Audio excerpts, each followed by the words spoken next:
When I first went to Japan, which was in the 80s, there was a real bubble of energy and business during that period of time. You feel that energy when you go there. One of the ways that you feel the energy is the creation of interesting products, design, especially objects. It's still a place that fills me with excitement. Oedo Antique Market. It's a market that I've been going to for many years. I've always been a market person. Even when I had the first shop in my hometown of Nottingham in the 70s, I used to go to the local market there.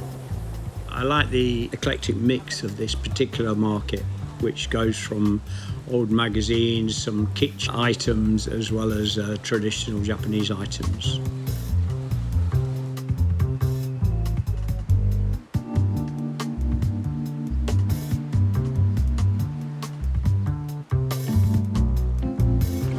Well, believe it or not, I'm in a London taxi in the middle of Daikanyama in Tokyo.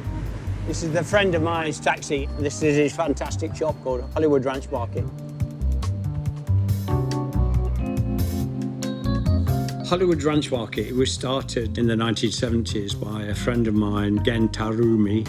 Gen actually was a great help to me at the beginning of my time in Japan. Also, they have a very nice little cafe, which is somewhere where I often go and have a coffee with Gen when I'm in town.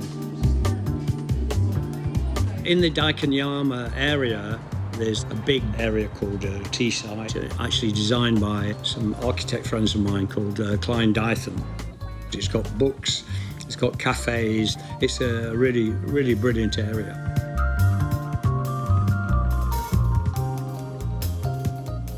Mandarake. This is a shop I love. I've always been a fan of toys and robots and objects and the mind of the designer which creates them. I find that fascinating, how you can design something which will intrigue children and fascinate them because they have such active minds. Toted, one of my favourite bookshops in the world. The owner has got a fantastic eye.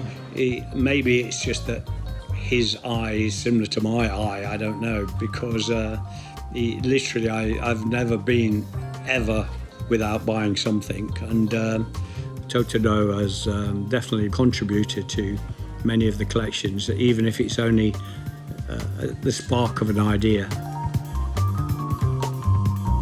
When I first went to Japan, which was in the 1980s, I was fascinated by how many of the restaurants had this fake food outside, so you could go in and point to the food that was made out of plastic. I asked if I could go to the area where the fake food came from, and to my surprise, there were really a lot of shops in the area called kappa boshy. I mean, when I first went in the 80s, I bought a plate of spaghetti with a fork, which I thought was almost looked like a Salvador Dali piece of surrealism. Eventually that was photographed and we used on one of my best-selling shirts that I've ever done. It shows the sort of kindness of the Japanese attitude, that they wanted to help you understand what was inside the restaurant by having the plastic food outside.